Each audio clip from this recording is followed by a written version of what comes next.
Good evening. I'm Jennifer Rabb, and I have the enormous privilege of serving as president of Hunter College, the place where the American dream still comes true. It's an honor to welcome our students, faculty, and participants from campuses all across the country to our fourth annual Campus ERA Day. What a great demonstration of civic engagement and history-making commitment from all of you. Congratulations. It's especially remarkable that you've all gathered together and continue working together when so many Americans are struggling just to stay connected from remote locations while the COVID-19 pandemic keeps us apart. Of course, Campus ERA Day perfected the art of online connectivity even before social distancing forced us to follow suit. Your pioneering efforts to link colleges across the country in common pursuit of passing the Equal Rights Amendment inspires us all. It reminds us that however we stay connected, in person or online, we can always achieve great things together. Here at Hunter, we claim a historic state in ERA ratification and the long campaign for equal opportunity for women everywhere. That's because 150 years ago, Hunter became one of the first women's colleges in America, the first where Black students and white students, Christians and Jews, were invited from the start to sit together, learn together, and achieve great things together. Today, that tradition extends to students from dozens of nations and backgrounds, from all religions and cultures, men and women. We have faced challenges before, and our students have always led the way to recover. In fact, a century ago, Hunter students and faculty volunteered to reduce suffering and hunger in New York during the 1918 influenza epidemic. Nowadays, Hunter is providing food banks to nourish the hungry and training nurses to work on the front lines in the battle against coronavirus. Also at the forefront is Hunter's Human Rights Program, which is co-hosting tonight's event and is part of our historic Roosevelt House Public Policy Institute.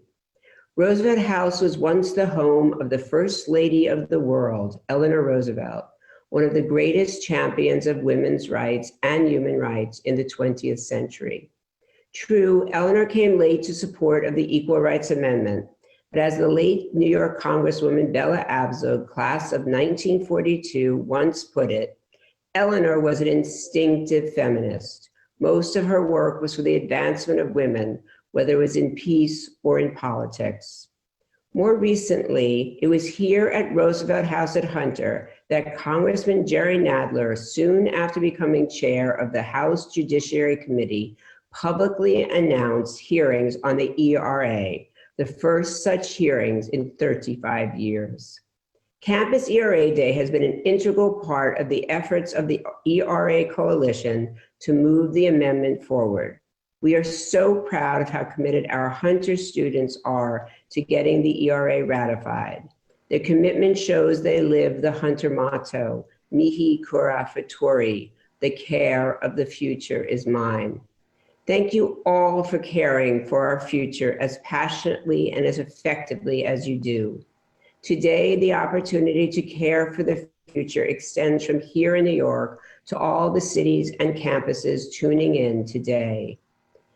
The women we are fortunate to have representing the Hunter community in Congress today, Representative Carolyn Maloney, is a longtime champion and sponsor of the ERA in Congress. And we are so thrilled that Congresswoman Maloney is participating in this evening's event. Thank you to our own amazing Carolyn Maloney.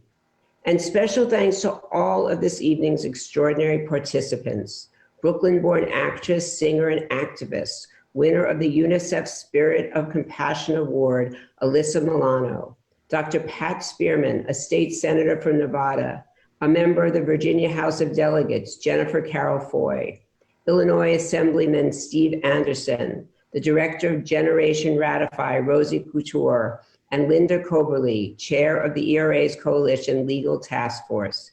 What a phenomenal lineup. We even have the pop rock group Betty. I know that the current and future leaders participating in today's conference are great students from Hunter and around the nation will be there to continue the work and win the day as long as it may take. Before I introduce our first speaker, I want to acknowledge and thank three very special Hunter leaders. Jessica Neuwirth, who serves as the Rita Hauser Director of the Roosevelt House Human Rights Program, and Carol Jenkins, the iconic TV news anchor and Hunter College Eva Castengrove program leader, who in her spare time now heads ERA Now. Together, Carol and Jessica are leading the good fight and bringing students into the battle that will surely shape their futures as well as ours. You're both truly inspiring women. And a special thanks also to an honorary great man, Harold Hoser, the Jonathan Fanton Director of Roosevelt House, who has supported tonight's program. And now, wishing you a most productive and inspiring evening, I am pleased to turn over the program to one of our student leaders, Hunter College Grove Fellow, Jessica Storico. Thank you all, and ERA Now. Hi, everyone. Thank you so much for joining us for the 4th annual entirely virtual Campus ERA Day, especially given the circumstances. It's great to see that people are so dedicated to ensuring women's equality is added to the US Constitution. My name is Jessica Storico, and I'm a senior at Hunter College and an Eva Castengrove Fellow. Working with our cohort co-leaders, Bettina Hager and Carol Jenkins of the ERA Coalition, me and the other Grove Fellows in my cohort planned an entirely virtual Campus ERA Day for the very first time. So today we plan to have a great discussion about the progress that has been made on the Equal Rights Amendment and outline what still has to be done, and are joined by a variety of campuses throughout the entire country. Now my other fellows will introduce themselves. Hello, everyone. My name is Catherine Barreto, and I'm a senior majoring in political science and double minoring in human rights and Spanish. Thank you all for joining us this Campus ERA Day, especially given extenuating circumstances. Hello, my name is Karen Schilla. I'm a junior at Hunter College, majoring in political science. I'm a Grove Fellow, and I'm very honored to have worked with the ERA Coalition in planning this event.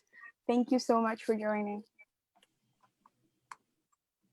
Hi, everyone, and thank you again for joining us. My name is Diana Kennedy, and I am honored to be an Eva Castengrove Fellow this semester and to work with the ERA Coalition. I'm a sophomore at Hunter College, and I'm majoring in Women and Gender Studies. Hi, my name is Allison Stillerman. I'm a senior at Hunter College, majoring in political science and history with a minor in public policy. I'm also a Grove Fellow, and I'm so excited to be here working with other students from Hunter and from all over the country to create this event and to build awareness of the Equal Rights Amendment. So thank you, everyone. Now, I'm pleased to introduce our moderator, Carol Jenkins. Carol is the co-president and CEO of the ERA Coalition and the Funds for Women Equality, sister organizations dedicated to the passage and enactment of the Equal Rights Amendment. Thank you so much, and welcome everyone. This is such an incredible event that's taking place despite the unfortunate circumstances we all find ourselves in, living in Zoom boxes. Thank you all so much for being with us today. Thanks to Roosevelt House, Jennifer Rabb. I want you to know that the fellows, these 5 women that you have just met, have created this entire program. We started this semester working in person at Roosevelt House. And then when the pandemic came along, they continued to do amazing work online. As you may know, the ERA Coalition was founded by Jessica Neuwirth, who is also director of the Human Rights Program at Hunter, and also the founder of Campus ERA Day. It's our 4th year. Now, we have had this year alone such extraordinary progress in the ERA movement. In January, Virginia became the 38th and final state that we needed for ratification. And in February, the House of Representatives dissolved. I see those hands going up, that's right. victory. The House of Representatives dissolved. No, they didn't extend it. They dissolved it, eliminated the timeline that had been imposed on the ERA. We still have a little work to do, but we want to take first a look at some of the great highlights. This is a piece that was done, and it includes one of our board members, Heidi Schreck, the Broadway playwright and actor who did What the Constitution Means to Me, that became a national, international sensation. So let's just take a look at that before we continue our program.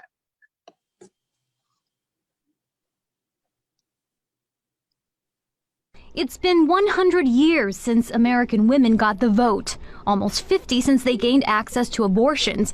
But as for getting equal rights protection under the U.S. Constitution, the clock is still ticking. Why has it taken this long? You know, it's a great question. I find it very confusing. Heidi Schreck is a Pulitzer-nominated playwright.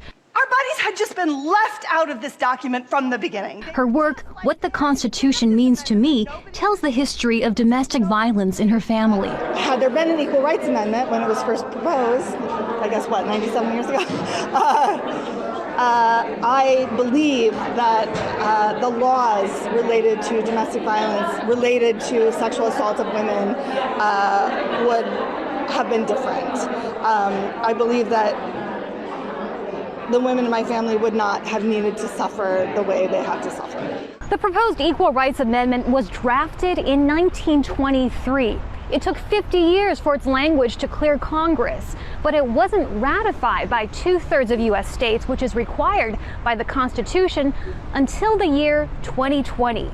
In January, Virginia became the critical final state to ratify the Equal Rights Amendment. For the women of Virginia and the women of America, the resolution has finally passed. But there was just one hitch. The deadline for state ratification had come and gone in 1982.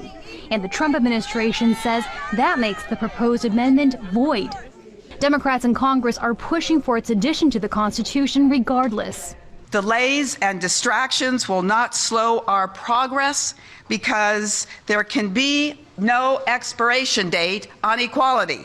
This is a clear message to the international community that we embed in our Constitution equal rights for women and that there cannot be discrimination based upon gender. Extending the deadline for the Equal Rights Amendment would also need approval in the Republican-controlled Senate, where it'll likely face opposition. I'm personally not a supporter.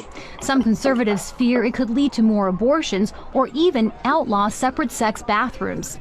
As for Heidi Schreck, the playwright, she's expecting twin girls in April. I want their future to look very different from our past. She says she hopes to soon show her daughters a U.S. Constitution that guarantees their equality. Heidi Jo Castro, Al Jazeera, Washington. So you have to get to see what the Constitution means to me at some point. I don't know when Broadway opens up again or when you'll be able to see it, but I think they've recorded it. It's an extraordinary exploration of generations of domestic abuse that Heidi certainly believes, and we do too, that would have been avoided and there would have been justice for had there been an Equal Rights Amendment. I'm going to throw it back to Allison right now, and she's going to introduce the fantastic colleges who have signed on for Campus ERA Day this year. Allison. Hi, everyone. We have a ton of awesome campuses representing all over the country. So we'd like to extend our welcome to Clemson University, Cornell University, Davidson University, Dickinson High School, Eastern Gateway Community College, Howard University, and Jackson State University. We are also thrilled to be joined by Kennesaw State University, Mount St. Mary University, Mars Hill University, North Carolina Central University, New York University, and the University of Iowa. We are also joined by the University of Michigan, University of Pennsylvania, University of Richmond, Trinity Episcopal High School, Wofford College, and Yale University. We're also joined by nonprofit organizations, Generation Ratify, the Bella Abzug Leadership Institute, and Girls for Gender Equality. So thank you all so much for all of what you've done to get those colleges. That took months of writing across the country for that. Do you want to introduce one of our first panelists now, Alyssa Milano, who has been a true champion of the ERA Coalition, of the Equal Rights Movement, participated with us in our tremendous shadow hearing that led to our actual hearing in the judiciary. Alyssa, we all want to thank you so much for being here today. Catherine? Yes, so we're joined today by an absolutely inspiring group of panelists. I'd like to introduce Alyssa Milano, who's an actor, activist, and producer. She has been an outspoken member of the Me Too movement and a supporter of ERA ratification. In 2018, to reiterate, she provided testimony at a shadow hearing on the ERA, the first hearing held in the US House of Representatives in 35 years. Milano is an advocate for civic engagement and has pushed efforts to get the vote out during this upcoming election. Hi, thank you so much for having me. Our next panelist is Spearman, was elected to represent 2012. In 2017, she introduced and was instrumental to the passage of a resolution to ratify the Equal Rights Amendment, making Nevada the 36th state to vote to ratify the 1972 ERA. In 2019, she provided testimony at the first official congressional hearing on the ERA in 36 years. Thank you, State Senator Spearman.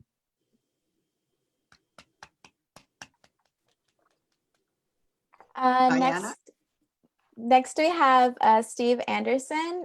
Steve Andersson is the Commissioner for Human Rights for the state of Illinois, appointed by Illinois Governor J.B. Pritzker. He formerly served as a member of the Illinois House of Representatives. During his last session in the Illinois House of Representatives, Andersson was the chief Republican sponsor for the Equal Rights Amendment and successfully passed the amendment, making Illinois the 37th state to pass the ERA. We are also joined by Virginia Delegate Jennifer Carroll Foy. She is an American attorney and Democratic politician from Virginia. As a public defender, she was elected in 2017 to represent Virginia's 2nd House of Delegates district. She successfully carried the bill in the House when Virginia became the 38th state to ratify the Equal Rights Amendment. Next, we have Rosie Couture. Rosie Couture is a 16-year-old sophomore in high school from Arlington, Virginia, and co-founder and executive director of Generation Ratify, the youth-led movement to ratify the Equal Rights Amendment.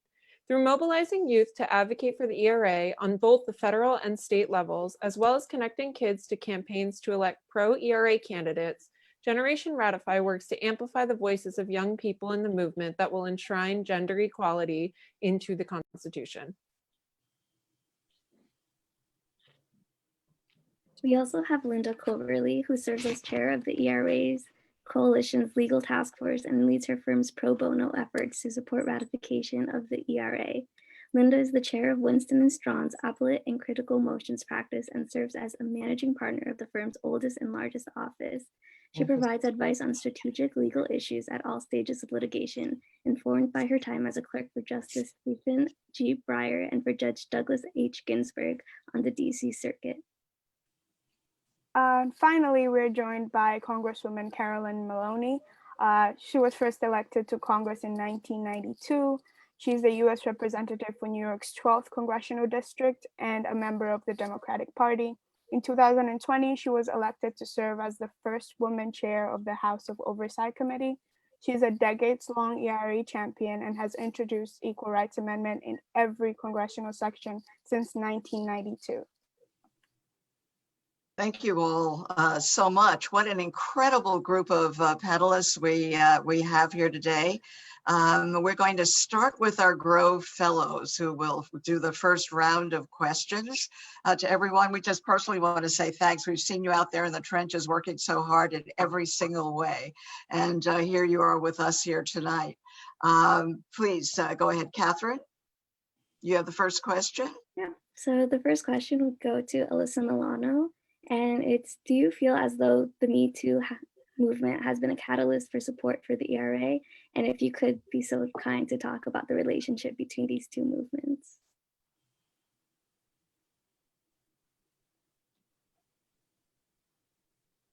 Alyssa, we are not hearing you. Your mic is, there we go. Yes, hi. Yeah, there we go. Great.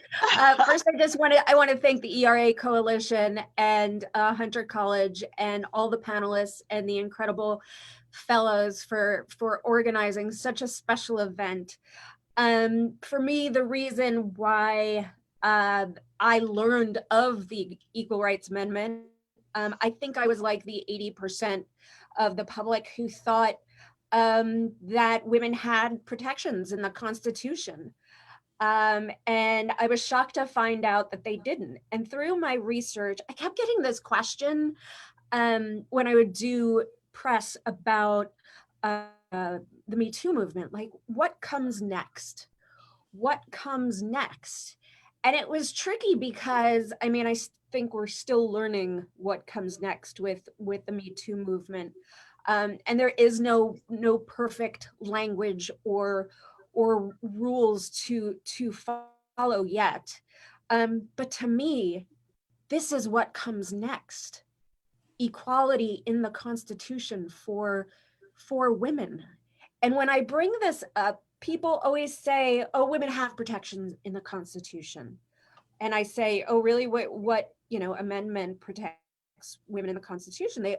People say the 14th Amendment. To which my reply is always, the 14th Amendment was written before the 19th Amendment. So clearly they weren't giving us protections before we even had the right to vote. And I think that, this is, if we were to pick out the what comes next, I'm not even sure there would have been a Me Too movement or the necessity for a Me Too movement if we were in the Constitution. I think being excluded from the Constitution has given the appearance that we are the less than gender. And so, I'm fighting for the rights to be seen and heard. And I think a lot of that is fighting for the most vulnerable amongst us, but also, just for our unalienable rights, right? I mean, it's kind of crazy now. And there are so many things that I could go into, but I just want to basically just read what the Equal Rights Amendment says, because for those who like McConnell, who seem to be against it, I don't know how anyone can be. I can't hear anything. That's okay. Go ahead. Oh, there you go. Go ahead. Okay, yes. So equality of rights under the law shall not be denied or abridged by the United States or by any state on account of sex. And maybe even more important than Section 1 is Section 2. The Congress shall have the power to enforce by appropriate legislation the provisions of this article. And then Section 3 is this amendment shall take effect 2 years after the date of ratification. So I don't know how anyone could be against that. Precisely. Thank you so much. As always, Alyssa, brings us right to the point of consideration. How can anybody be against that? Which is constantly what we ask. Allison, you have the next question. Hi, our next question is for Nevada State Senator Pat Spearman. And the question is, how do you think that the Equal Rights Amendment as written, as we just heard, will protect all women of multiple intersecting identities, including transgender women? And we'd love to hear a discussion of your thoughts on that. Yes, that's the easy answer.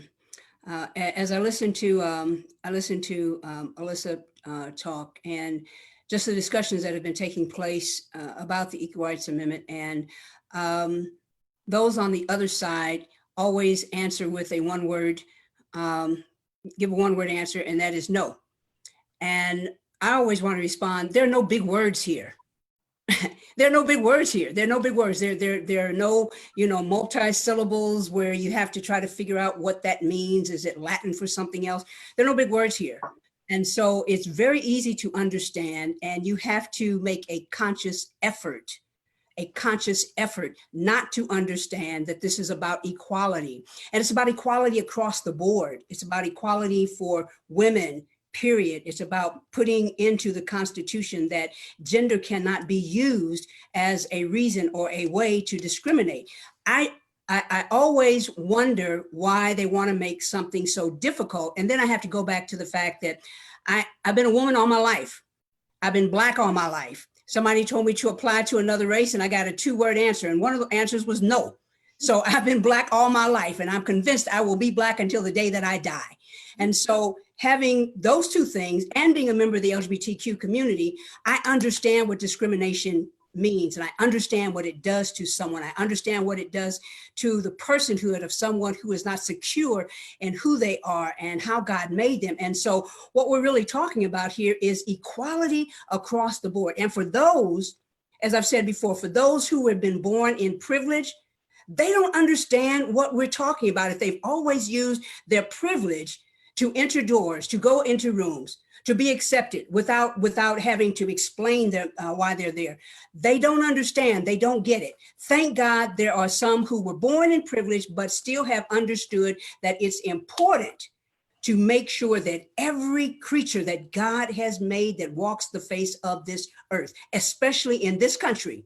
And as a veteran, I'm offended when people tell me that they are against the Equal Rights Amendment, especially if they have not served this country in the military. You don't get a right to tell me that we will not have equality when I put my life on the line several times in this country, for this country, and I would not take it back. I gave my life. I would have given my life for this.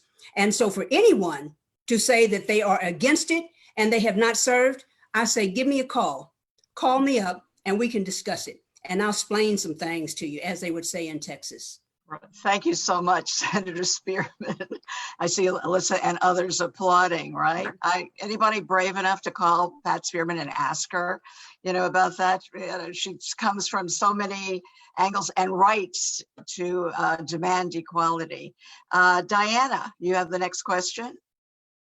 Yeah, so the next question is for Steve Andersson.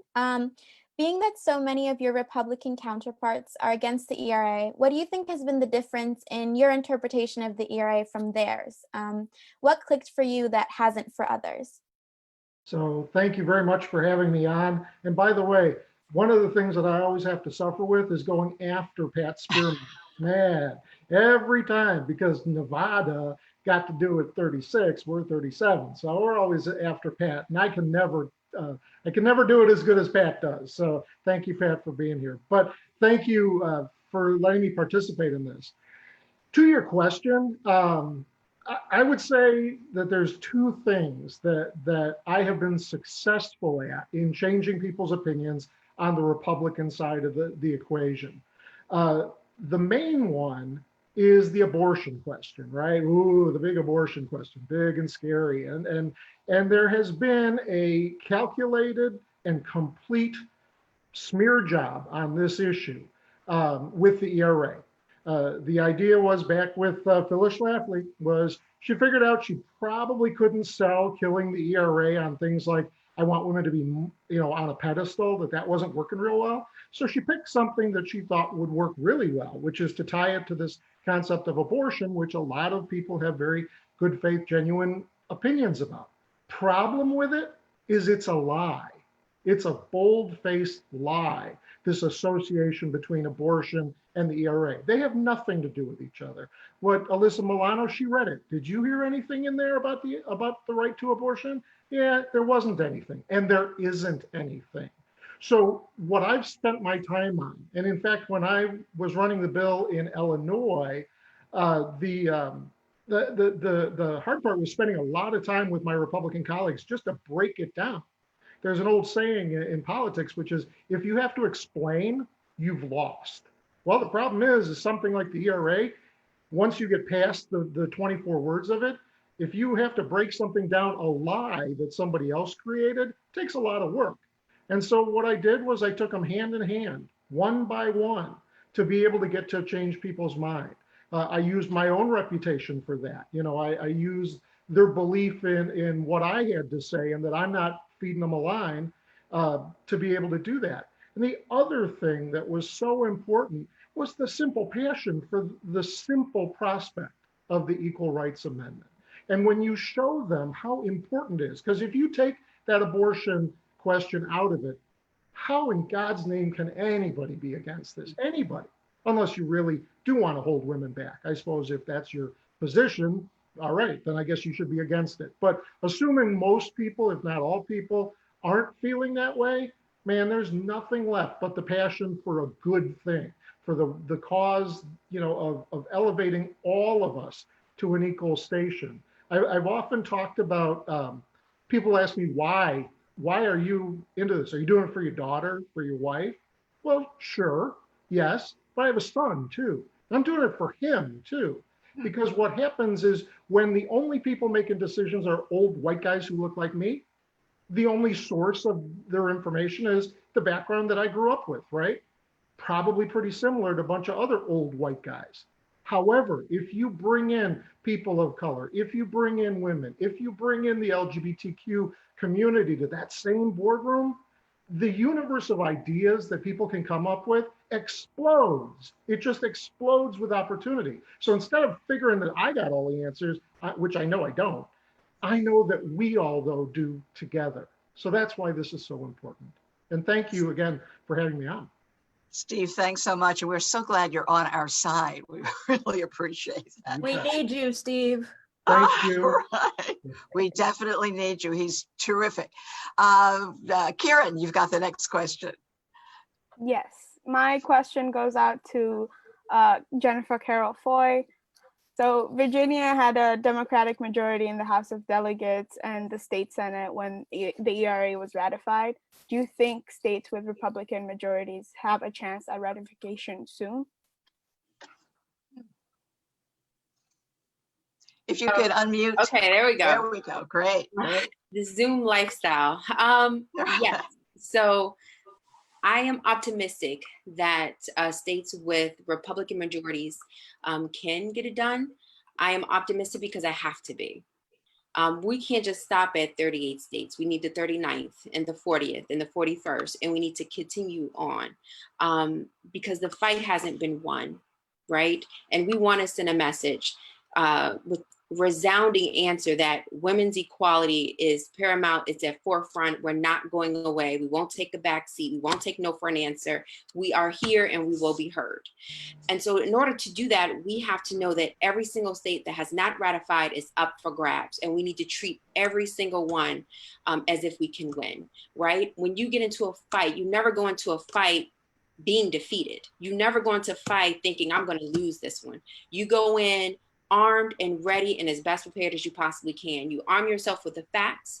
You galvanize with the rest of the advocates. You have a lobbying plan, and then you just keep going. I mean, I'm gonna be honest. It's Pat Spearman and Carolyn Maloney and Bettina. Those people actually motivated me to know that this can happen, right? That we can do it. I mean, I couldn't imagine what Pat was thinking when, she brought this up, and I know she heard the same things I heard. It was a dead issue. No one's talking about it. Committee chairs haven't changed. It's just the Republican or anti, ERA stronghold is there. So it's just not going to happen, but it doesn't matter because if she wouldn't have done it, then Illinois wouldn't have done it, then we wouldn't have done it and we wouldn't be here on this call right now. So we can't have a self-defeatist attitude. We have to go into this knowing that we are on the right side of history, that we have the moral high ground. We are standing up for 165 million women and girls across this country who are waiting for their constitutional equality. So once you know that and you're armed with that information, then that can help to sustain you in this fight, because it is difficult. It's not easy. Constantly combating misinformation, outright lies, personal attacks on you, your character, what you're doing, all these things, because it's that important. You know, very rarely in your lifetime do you get to do something that will affect the United States Constitution. But Congresswoman Maloney knew that. That's why she kept putting it in year after year, being told no and no and no. And she looked at me one year and said, Jen, you're going to do this. And I said, you're damn right we are. We're going to get it done. And that's exactly what we did. So it doesn't matter. You can't look at the makeup. Will it make the fight more difficult? Absolutely. But even when you have Democratic majorities, some fights still aren't won, right? Just because people have D's beside their name don't always mean that they're with you. So I just want to be very, clear with that. I mean, I heard it from Democratic peers this, last session. They called themselves pro-life. I called them anti-choice. And they said, Jen, I can't support the Equal Rights Amendment. And that was a Democrat. Right. And so it's not always about that. It's about whether people are going to be right side of policy. If they want to be on the right side of history, if they really want to believe women, trust women, stand with women, then they will support the Equal Rights Amendment. Jennifer, thank you so much. It was incredible being in Virginia with you that day that Virginia became the 38th state. That was our second try. Well, many tries, but the second in a row, second year in a row. And Bettina Hager, our DC director, and I said that the downtown Richmond Hilton was our second home. We were there so many times, but you did a terrific job carrying that through. So thank you so much. Thank you so much for that. And with those twin babies too, did it while raising babies and carrying them to events and all. Catherine, you have the next question. Yeah, so the next question is for Linda Coberly, and it is, what are the current legal challenges that the efforts to ratify the ERA face, and how can these challenges be overcome? So thank you so much for the question, and it's a real thrill to be here with this panel. I'm reminded last year at Campus ERA Day, I was actually in a big conference room at my law firm with a whole bunch, dozens of law students who had joined us for the day. I'm hoping there are law students on this call, and I'm hoping there are future law students on this call too. Because what we're doing when we amend the Constitution is a law thing. And when I got involved in this fight, it was partly because, well, it was actually at the suggestion of one of the leaders of our law firm who heard a story on NPR about the terrific efforts of Senator Spearman in Nevada to ratify the ERA in Nevada. And he realized that it wasn't ratified in Illinois and figured that out, I think, for the first time, and said, we need to get involved in that. There are some really important legal challenges, and that's what where I've been spending most of my time relating to the ERA. The most obvious challenge that you've already heard mentioned here is the what some call the deadline or the time limit on ratification. When Congress adopted the ERA in 1972 and sent it to the states to be ratified, it sent the amendment along with some language that put a 7-year limit on ratification. And later, when it became clear that it wasn't going to happen by the 7th year, that time limit was extended by another 3 years to 1982.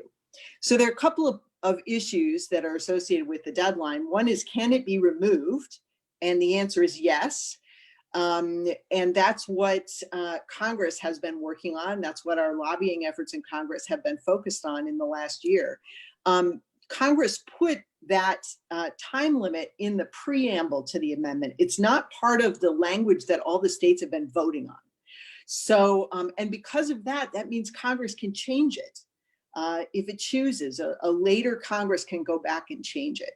And that's what the House has already done. And there's a companion bill pending in the Senate right now that is sponsored by Senators Cardin and Murkowski. So, so that effort can succeed. It's an appropriate effort and it's completely legitimate and it's within the power of Congress. And if Congress were to actually do that, there would be very little that anyone, including the courts, could say about that, because ultimately it's Congress's decision whether a timeline like that should be in place at all. The other way to challenge the time limit, and this is happening too, is to challenge it in court. The process for amending the Constitution is set out in Article 5 of the Constitution, which says that you can amend the Constitution if Congress adopts a proposed amendment, and that amendment is ratified by 3/4 of the states.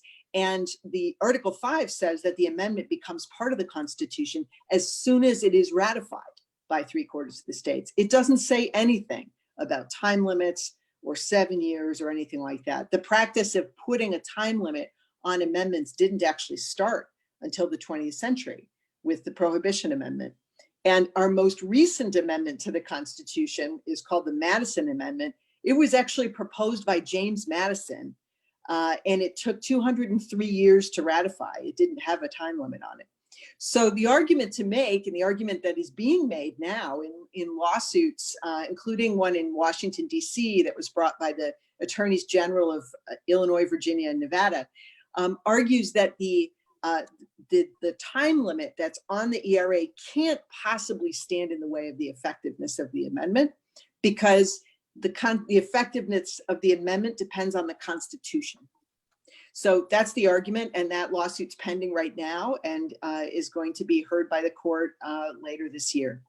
So that's probably the most significant legal issue. There's also an argument about a handful of states that actually tried to take back a ratification in the 1970s.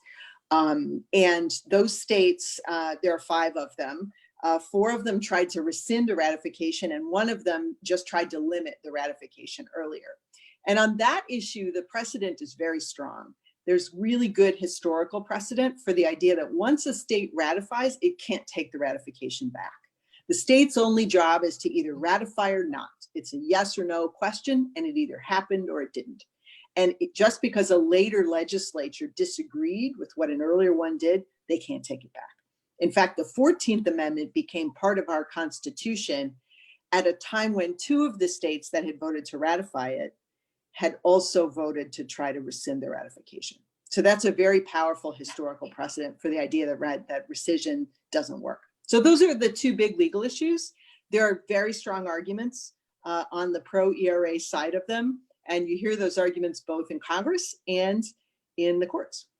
Thank you, Linda. We are so glad to have her as chair of our legal task force. You know, that's our law school education, and there are Grove Fellows who are interested in going to law school, so they'll be tracking you down afterwards. Thank you so much, Linda. Jessica, you have the next question. Yes, so this next question is for Rosie. What are the similarities and differences between older and younger generations fighting for the ERA?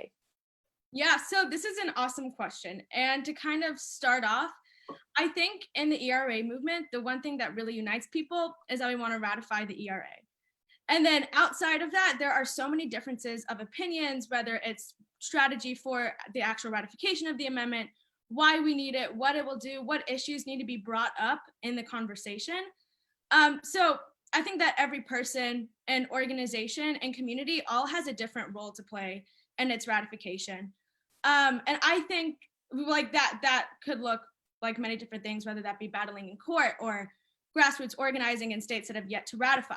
But specifically for Generation Ratify and the younger population in general and young people, I think what's really important is to bring our sense of radicalness. And when I say radicalness, I mean how youth are the ones that are more likely to take risks.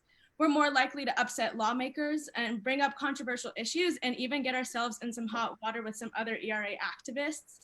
I think that young people have been the leaders of social justice movements forever, even in the Equal Rights Amendment and the movement to ratify the Equal Rights Amendment. And today we see it with movements like March for Our Lives, the US Youth Climate Strike. You see kids that are taking these risks, calling out their legislators, putting their bodies in spaces of power. And this Generation Ratify had a few things rolled up our sleeve for direct actions that we were going to take, such as occupying Senate offices, some fund banner drops. Unfortunately, that is on hold until it is safe to be within 6 feet of people again. But definitely that is where I think the youth have their role, and that's what it's moving towards in the Equal Rights Amendment.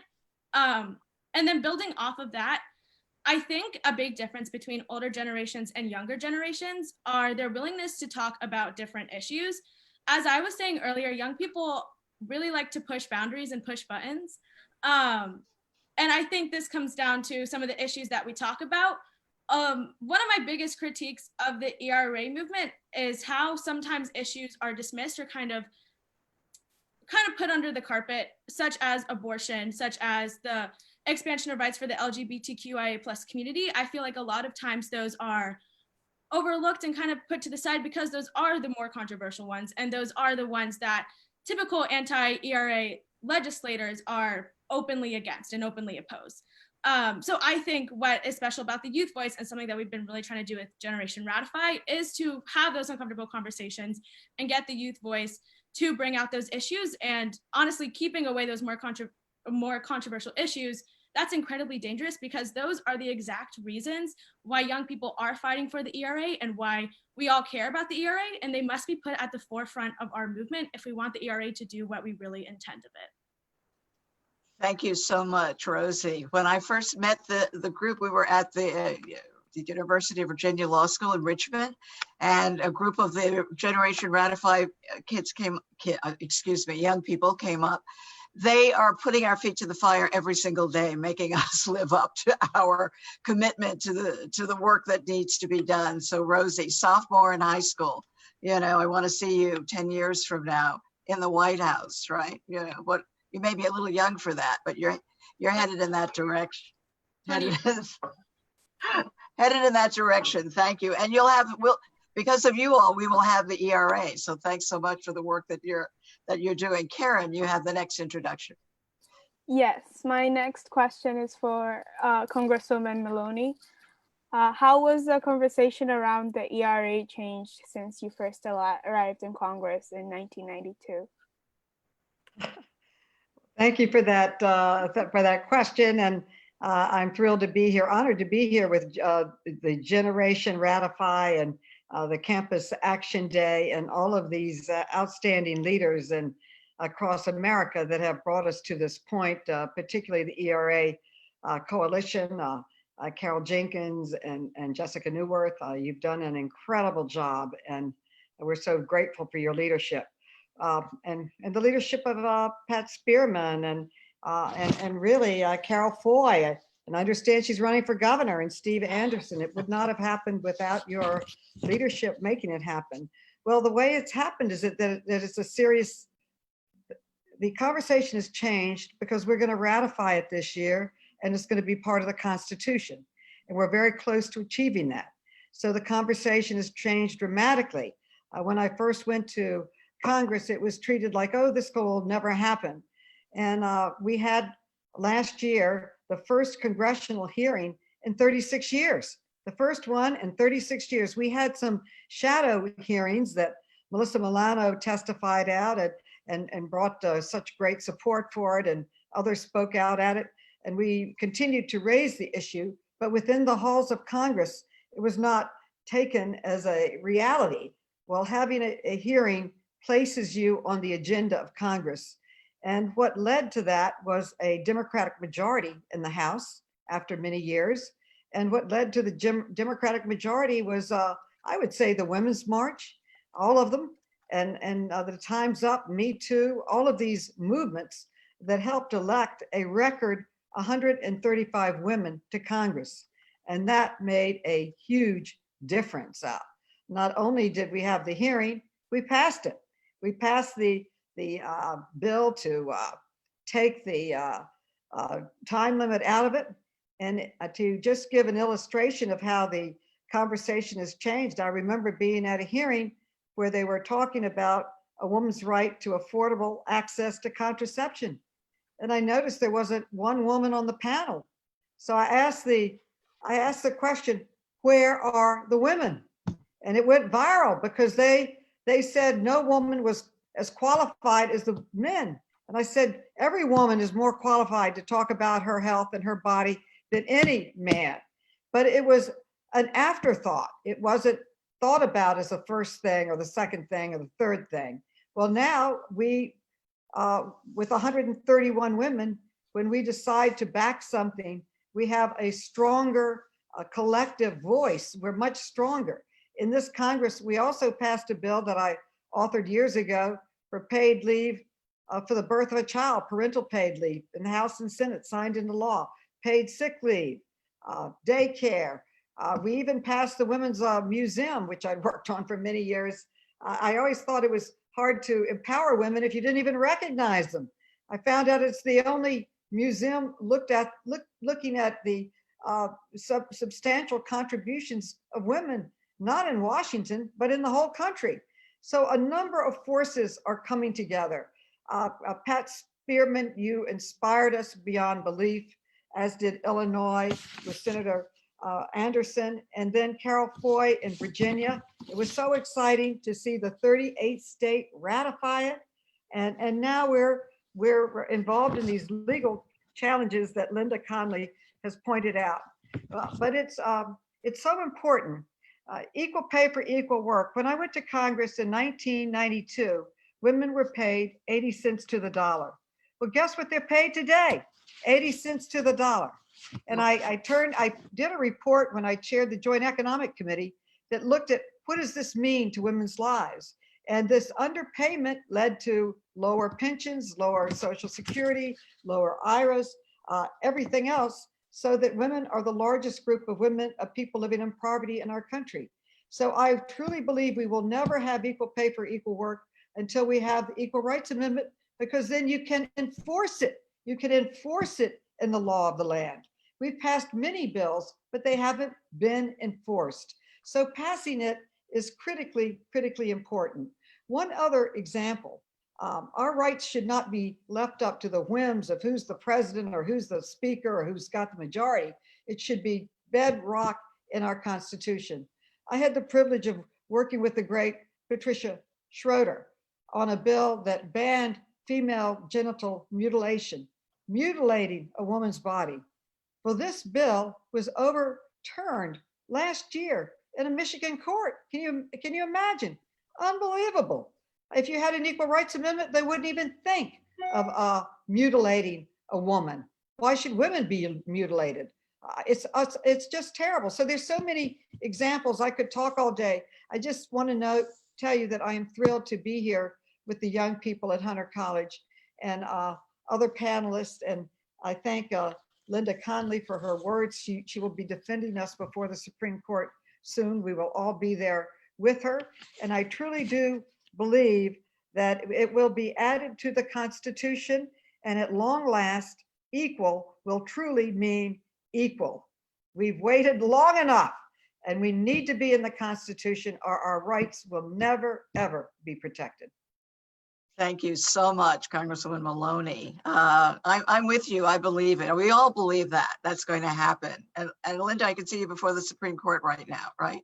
So that'll be terrific.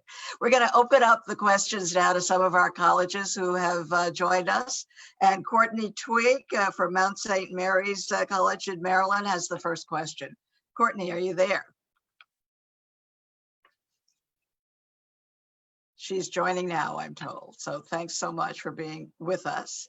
These students have had tremendous, we've done Zoom training with them. They've had tremendous questions.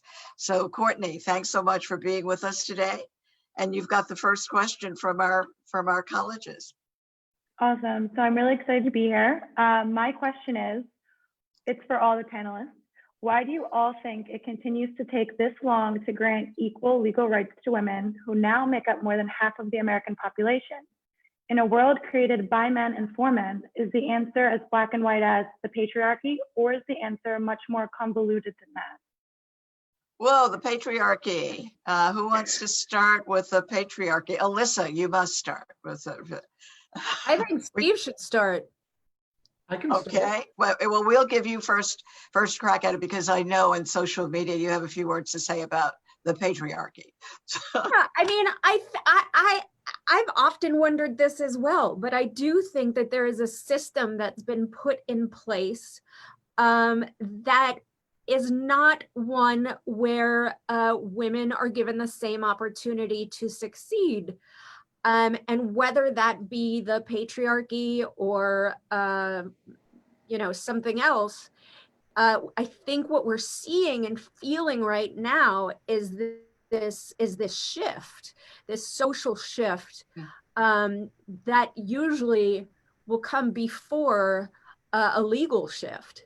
So, I mean, I'm interested to hear what Steve has to say about the patriarchy, and if he thinks that that is actually the reason why someone wouldn't want, women to have. Yeah, equality. Steve, you have the floor, Steve. Sure. So I think that the answer is yes and no to the original question of, is it just blatant sexism or is it something a little bit more subtle? I think it's both, really. There are people out there, there are men out there who, just have no interest in women having any power. They prefer to keep it to themselves. A wonderful advocate, Eileen Davis from Virginia, often quotes a quote that says, power will never give itself up voluntarily. So there are people who simply are not willing to do that. But I think that there's a more subtle answer too. One that I think a lot of men probably would say, I'm not a sexist, I'm not a sexist. And yet that's exactly kind of where their votes end up. And that is I've always believed there's kind of this conservative mantra of tried and true. They're not progressive in the true meaning of that term. Tried and true. We've always done it this way. My father did it this way. My grandfather did it this way. And everything was fine. Of course, because they're a bunch of white males. Everything is fine.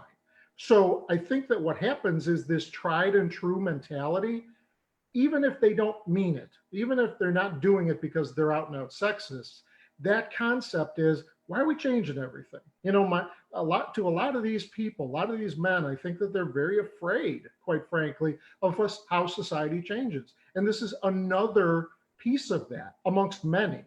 So I think when that happens and when they get, quite frankly, afraid of what this is doing to a society they thought they understood, they pull back. And I think that's where you get the resistance from. Right. Exactly. And I think Pat Spearman has a few things to add to that too. We've got the trio here. Yeah, Pat? If you can, Pat, do you want to, oh, there we go. I think your mic is off again. There we go. Can you hear me now? Yes, yes. Okay. Yeah, so, and Steve, I have the unfortunate privilege of following you now, so. Thank you. And I think what Steve just said is correct, because it's complex, and part of the complexity has to do with religion and the way people have interpreted the quote Bible and any religious writing in the world. And most of what you read in the Bible, that's because that's where patriarchy comes from. The patriarchs of the religion, the patriarchs of the faith. And what the old-fashioned interpretation always did was it subjugated women in everything, in every way. And so there was always this immediate fallback on, well, that's not what the Bible says. The Bible says that women, should walk 3 steps behind, their husbands. And I'm like, okay, show that to me in Hebrew or show that to me in Greek. If you're in the Old Testament, show it to me in Hebrew. They can't do it. If you're in the New Testament, show it to me in Greek. They can't do it. So I think part of that has been falling back on a misrepresentation of what they say that the words of God are. And so, combating that has been a consequence, or the successful combating that has been a consequence of more women going into ministry. When I was in seminary, I think we had, out of the whole class, there were probably a whole class of about 30 people. There were maybe about 5 women. And now, as I understand it, there are more women percentage-wise in seminaries. The other thing, and I want to say this about what Congresswoman Maloney said, because I don't want us to miss that. When we start talking about why the changes take place, the other complexity of that is associated with what how effective we are and how engaged we are with democracy. What happened in Congress this time would not have happened if we had not changed some seats. What happened in Virginia this year would not have happened if we had not changed some seats. I know for a fact that in Nevada, it would not have happened in 2017 if we had not changed some seats. And so the fight for equality has to do with, yes, helping people to understand we're not second-class citizens. And the fight for equality must include getting to the ballot box and understanding that people who do not take our equality as personal and as important as their equality, they should not be trying to represent everyone. Thank you so much. Thank you so much, Senator. Can I just add one thing to that? Can I just add one thing? Sure. I just want to add one thing, which is that I don't think that we will be able to really truly reach full equality in a meaningful way if the men are not on board with this. So all the men that are listening, who are watching, we need you in this fight. We need your help. We need you to fight, not because we're your moms or your wives or your daughters or your girlfriends. We need you to fight because it's our inalienable rights. So please, please, please join us in this. Congresswoman, you wanted to? Yes. 2020 is the 100th anniversary of women gaining the right to vote. And some people have said we are celebrating when women were given the right to vote. They did not give us anything. It was a brutal fight from beginning to end. And they were put in prison, force-fed. I had an ancestor who was put in an insane asylum because she thought that women should have the right to vote. She must be insane. And I know we will succeed because the obstacles we face are far less than what they faced. Just incredible obstacles. They fought and they got it. The reason we passed and ratified and removed the bad language in the Congress is because we elected 133 women and like-minded men who supported the Equal Rights Amendment, and with a female speaker who not only supported it with her words, but in her heart. And Carroll Foy, she stood on the backs of many women and men who fought for her right to go, and the right of any woman to go to VMI. And she got in there and fought and became a leader, got herself elected.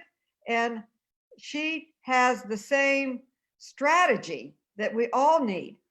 At this point, if someone doesn't think women should have the right to have equality and to have equal opportunity, then in my opinion, I believe we have to primary them or challenge them and remove them from office.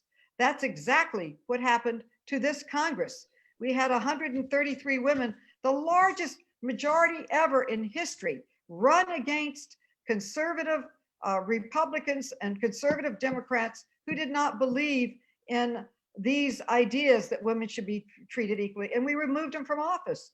So Carroll Foy told me all the people that were blocking them, they removed them, or most of them, from office. So it comes down to raw power.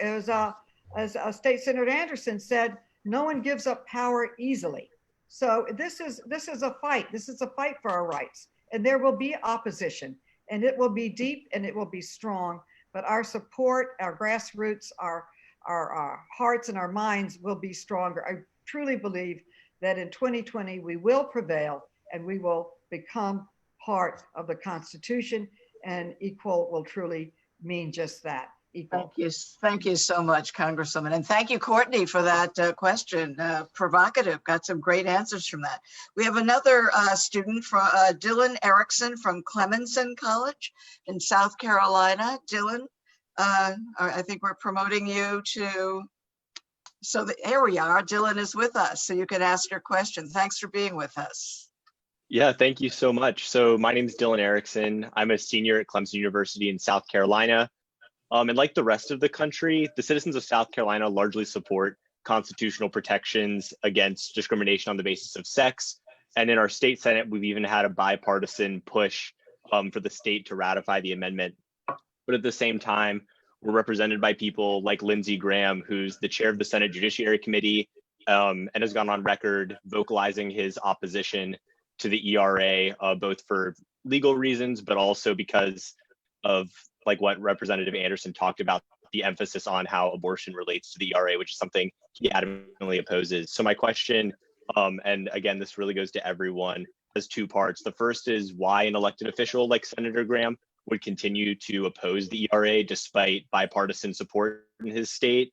And second, how we as constituents can engage in meaningful and productive conversations with those types of officials about ratification. Delegate Carroll Foy, do you want to tackle that first? Sure. Thank you for that question. So it kind of relates to the question that was posed a little earlier. I oftentimes ask myself also, like, how could someone or people disagree with something as fundamentally and morally correct as women's equality? And so I kind of think of it as if the same reason people discriminate against people, for example, or me, because I'm African American, they discriminate me because I'm a woman, they discriminate against the LGBTQ plus community. It's because I think people look at things as if it's a pie, right? And there's a finite amount that can go around. And they look at it as if I give you something, then I'm giving up something, right? So if I give you equal pay, that means my pay may not be as substantial. I may not get enough. When I wanted to go to Virginia Military Institute, and I was in one of the first class of women to go, men didn't want me there. Some of them said because of legacy, some of them said that, you know, women were just biologically inferior to men. But then there were some, in the essence, they didn't want me there because me being there took a spot of another male, right? Wow. And so when you think of it more in that way, people really oftentimes operate out of self-interest. They operate out of their pocketbook. They operate out of just self-preservation. So I think of it that way.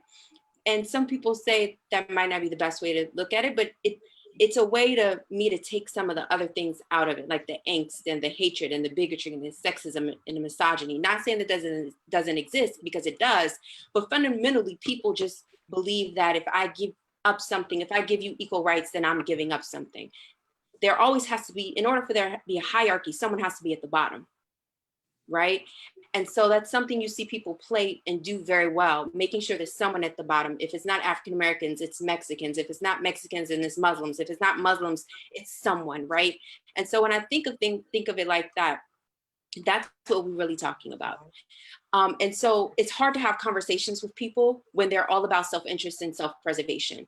So one of the things that Congresswoman Maloney was talking about was, my motto for 2017 was, 2018 was, when we did not pass the Equal Rights Amendment because of some Republicans, it was, we can have disagreements about, you know, education, transportation, but we can't have a disagreement about my equality. And so if I can't change your mind, then I will change your seat. And I just kept it real simple. There's no need to negotiate. You're getting some snaps for that, you know, Delegate. We're not going to talk about it. It is that simple. So you just take them out. I mean, that's it. You just take them out. Some people will not move. They will not move. They will not you can't rationalize with them. And women's fundamental equality, I don't think that's something you should. So I just say you find a wonderful candidate that believes in the same things that you believe in. You get behind them. You support them and make sure they get successfully over the finish line, then we don't have to have these conversations. So Steve, do you have your hand raised? And Alyssa, very quickly, we have another student after this, but go ahead, Steve, and then Alyssa. Very quickly, to your question, Dylan, one of the easiest ways to answer that is simply that they're watching out for their own back. Like Delegate Foy said, it's self-interest in this case in keeping their seat. It's, you know, the explanation I have to go through to say why abortion isn't tied to the ERA is long and complex. The explanation that Lindsey Graham has to go through is simple. He goes, it's about abortion and I'm against abortion. And then a bunch of Republicans say, oh, yeah, me too. End of story. So for him, it's easy money, or easy, not money, but, you know, easy play on the airwaves. His base will listen to him. They'll agree with him. They're not informed. And it's as simple as that. I mean, he may not believe it. I have no idea, but I know he's looking at his numbers and saying, this is the way to stay in my seat. Yeah, Alyssa? I was Alyssa? also going to say, it's politics, you know, and as soon as we politicize something, we dehumanize it as far as issues go. And I do want to say, Dylan, first of all, thank you so much for being here. I really appreciate it. And the thing that you can do, don't ever, ever underestimate your value and what it means to use your own platform to spread awareness. And that also includes making phone calls to your representatives. Every single politician that I have spoken to, when I ask what can people do, those phone calls make a difference, you know. And then the other thing I would say is, I don't know, you know, like, know your audience, right? I mean, Lindsey Graham, he's a Republican, you know, a lot of Republicans, you know, are only concerned with the economy. So, you know, the Equal Rights Amendment is also an economic issue. You know, when women make more in the workforce, our economy is better. Gender equality would boost the economy by 4.3 trillion over a decade. So, you know, there's lots of reasons. But Great. don't ever underestimate using your voice, the power that you have. Thanks, Alyssa, and thanks, Dylan, so much for your question and for being here. Our next student I could from just say really briefly, the best way to answer Lindsay, who knows how he stands on any issue or how he makes his decision, but the best route to get past his opposition to the ERA, I would say, is to support Jamie Harrison, who's running against him. It's that simple. If you can't change his mind, change his seat. Equality is equality. Everyone should be supporting it. It's just fairness. Okay, thank you, Congresswoman. Yeah, primary them, don't, yeah, exactly. Our next student is from Pennsylvania, Madeline Guerra, the University of Pennsylvania. Thanks, Madeline, for being with us today.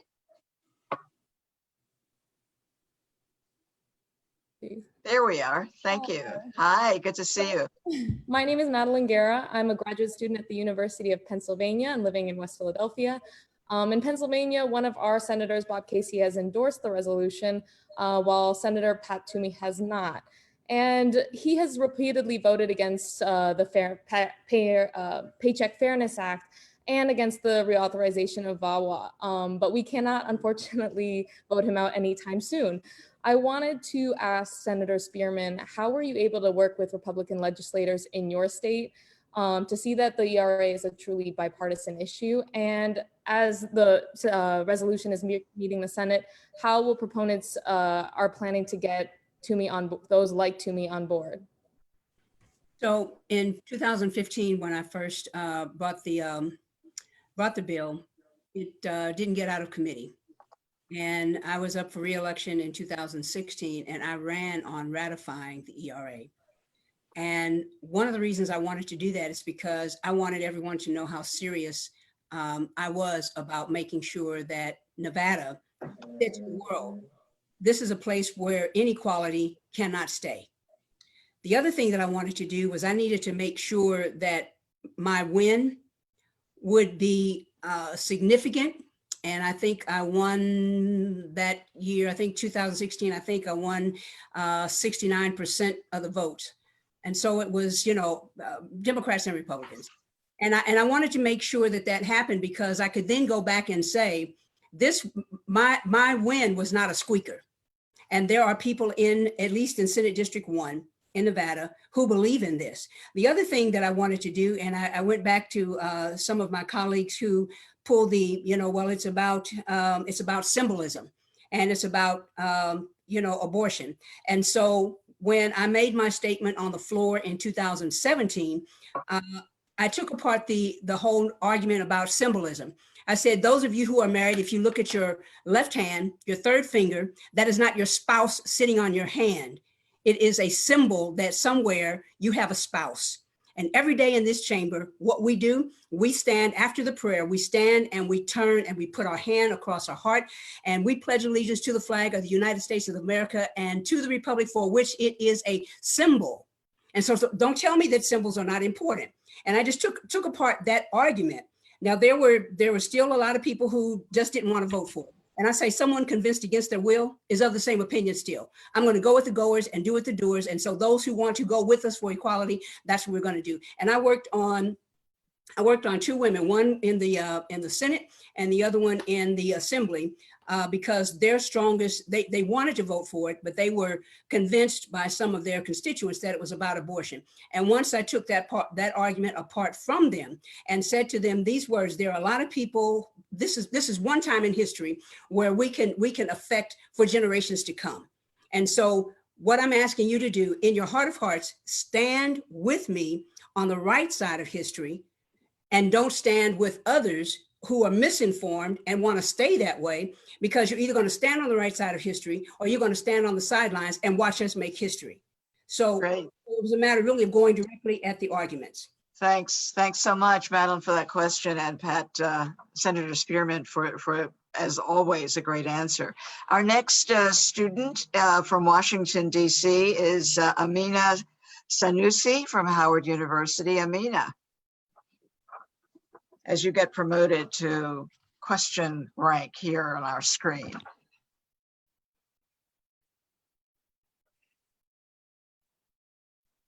Hello. Hi, great to see you. Hi, my name is Amina Sanusi. I'm a junior at Howard University. So my question is more directed towards Congresswoman Maloney. We are in the middle of a pandemic, but we're also in the middle of getting legislation passed to remove the time limit from the ERA. So how can we work to get the Senate's attention at this time to get the ERA to move forward on the floor? Well, I think that what we're doing right now, bringing awareness in their districts and with people that they represent. We all listen to our constituents. That's our job.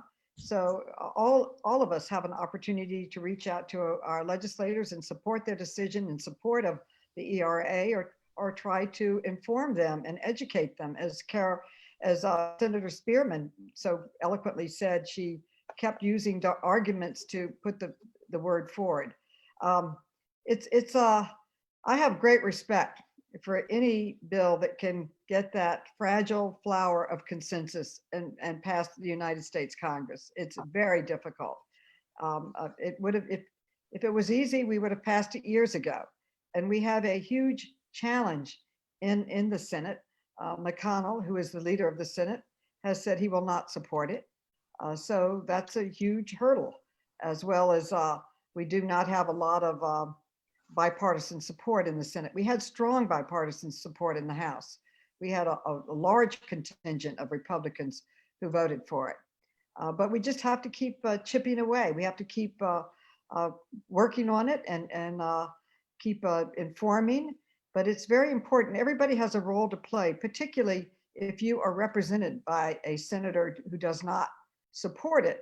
Then I would be in their offices as soon as the corona quarantine is over, asking for their support and trying to educate them, as Pat Spearman did so eloquently and effectively, and as Senator Andersson did so eloquently and effectively in Illinois. So it's not easy. I've been trying for a long time, but we're getting very close right now. It was thrilling to have that first hearing and to have that first vote removing the deadline. And now we need to achieve it in the Senate. It's a separate body. They have their own politics, their own hierarchy, and they listen to each other. So getting a pro-ERA friend to talk to other senators is very helpful too. Thank you. Thanks so much, Congresswoman. Good advice. Diana, I'm going to go to you. As you may know, we're on Facebook Live, as we are in our Zoom home. We're also running Facebook Live, and you have a question that came in from Facebook Live, Diana? Yes, so Jean Ellen Russell on Facebook wants to know what can be done nationally to help support the ERA. So we have Linda. Would you like to tackle that, and also Rosie right after that? So Linda Coberly. Sure, a couple of thoughts. First of all, one of the things I learned being fairly new to legislative work when we were working on the Illinois bill was that legislators do want to hear from their own constituents, not from other people. And that was really important. And it was an important learning for me. We also learned a lot about making sure that the movement was intersectional. That was also extremely important. One thing you can do is if you live in a jurisdiction where you're represented by someone who supports the ERA, and so you're calling your representatives isn't going to really move the ball, you can use your platform, your networks, your contacts to talk to people in other places. Share conversations, share information, share the information, the recording of what we're doing today. Educate them in their jurisdictions, in their districts, so that they will call their own legislators, because at the end of the day, from the legislative process, there's no substitute for having people call their own legislators. In terms of the litigation, as Rosie knows, there's an effort going on to have amicus briefs filed in the lawsuits, and what those do is basically help the court to understand a perspective that the parties don't represent. It's a pretty common thing in important lawsuits to have people file what's called amicus briefs or friend of the court briefs. The ERA Coalition is doing a brief. I'm working on that one, and we hope to have lots of different organizations across the country joining onto that brief, and you can contact us if you're interested in doing that through the ERA Coalition and get that information. And then Rosie and Generation Ratify are working on an amicus brief to represent the youth voice, which I think is so important in this conversation.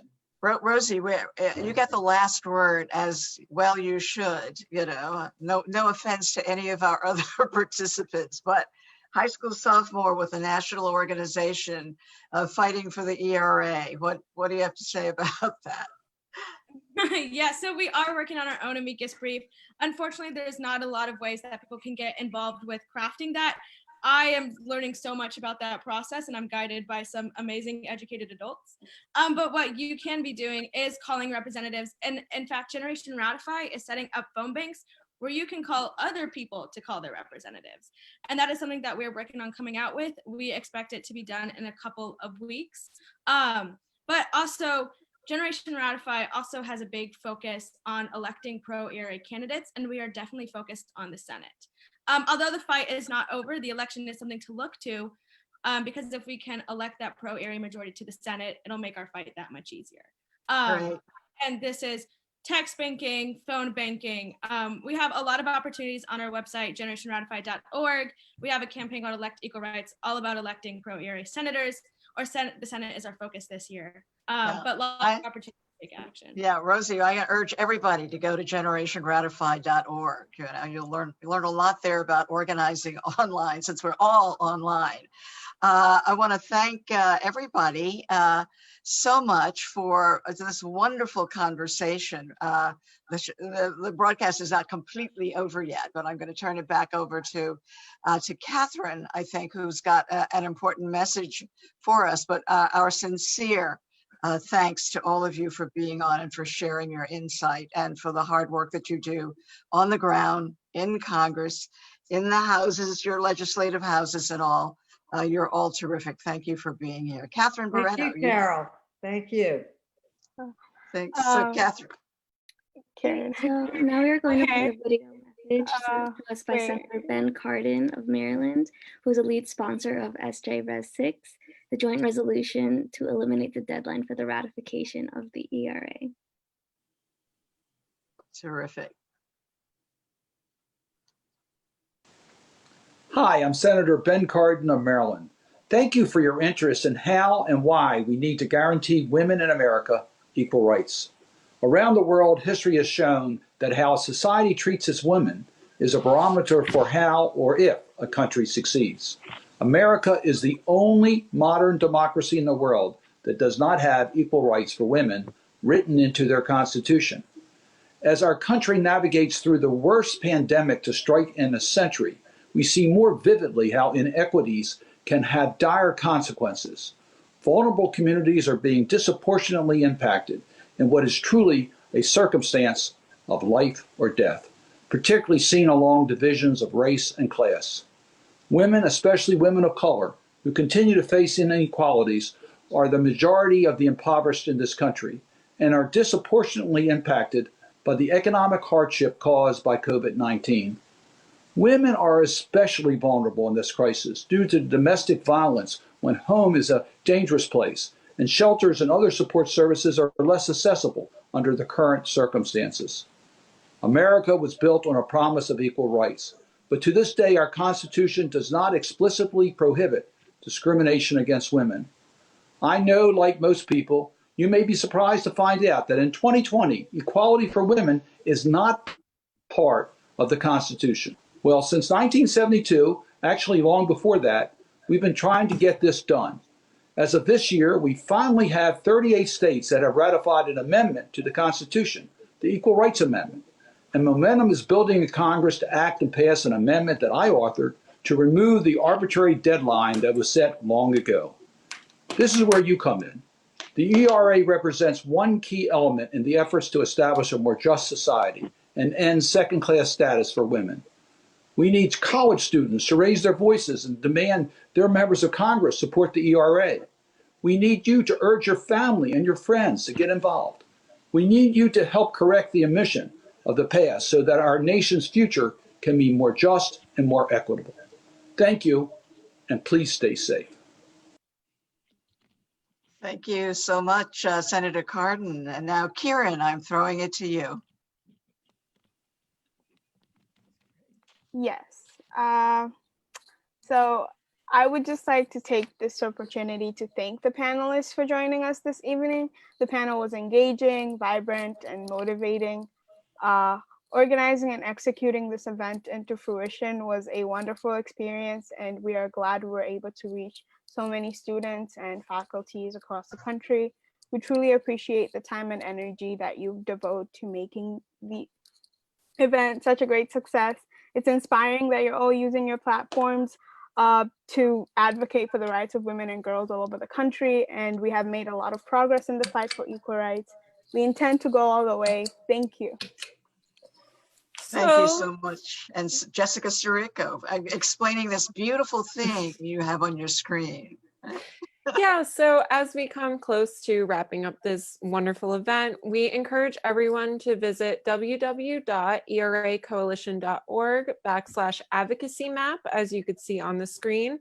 And using the advocacy map, you could look up your senators and urge them to support Senate Joint Resolution 6 to remove the deadline for the ratification of the ERA.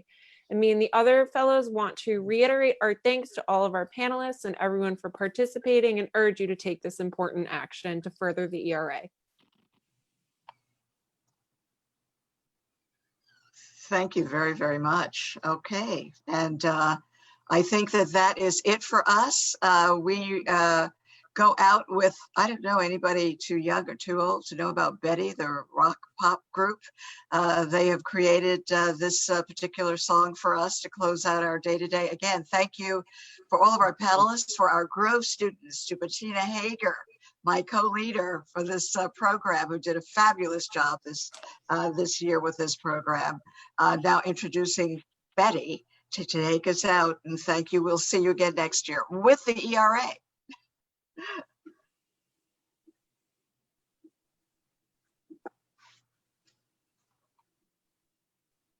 Hi, everybody. I'm Amy. I'm Elizabeth. I'm Allie. And together, we're the band Betty. We know this is the time we need to come together. And it's time to make a difference.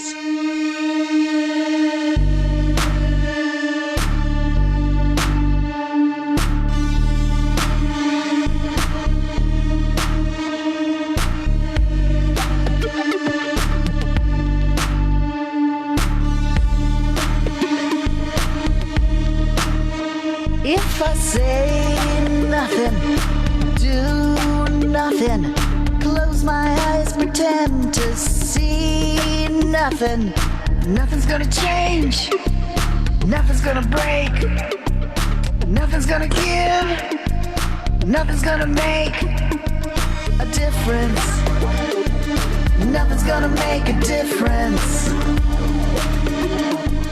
Nothing's gonna make a difference. Friends and sisters, we are all equal in rights and dignity. Rights and dignity. If I help no one, hear no one,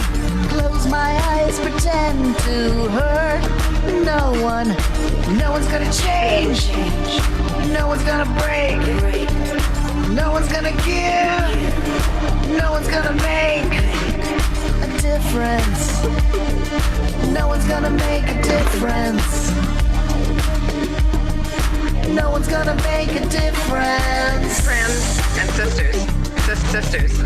To all the little girls, never doubt. When they go low, we go high. Thinking, caring, You are valuable working, and powerful. sharing, making the money. Sisters. Having the time. Giving a damn. Giving a damn. When they go low, we go high. If I wait too long to sing my song, close my eyes, pretend that it's not all wrong. Everything I had, everyone I know, all of it is gone. And I should have made a difference. Fighting for what's right. Someone's gotta make a difference. I could have made a difference. Someone's gotta make a difference. I should have made a difference. Someone's gotta make a difference. I could have made a difference. Someone's gotta make a difference. And I should have made a difference. All of us make a difference.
Thank you so much, everybody. You guys were great. Can we talk